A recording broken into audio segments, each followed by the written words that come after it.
مرحبا واهلا وسهلا بكم متابعينا الكرام في قناة تيكي تاكا سبورت. في هذا الفيديو الذي فيه سوف نتحدث عن تفاصيل لقاء الهلال مع الخلود ضمن دوري روشين السعودي الجولة 29.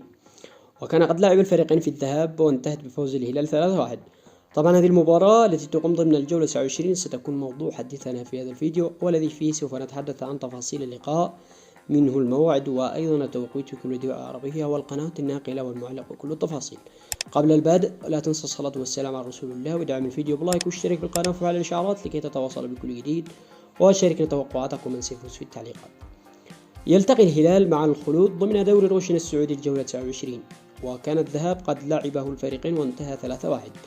أما هذا اللقاء فسيقام على ملعب المملكة أرينا في ملعب الهلال في الرياض، وذلك مساء الأربعاء 2026 شهر 4 يوم 8 عند الساعة 10 مساء بتوقيت الإمارات وعمان، والتاسعة بتوقيت السعودية وقطر والعراق والأردن والبحرين واليمن، 8 مساء بتوقيت تونس أو بتوقيت مصر والسودان وليبيا، والسابع مساء بتوقيت تونس والجزائر والمغرب.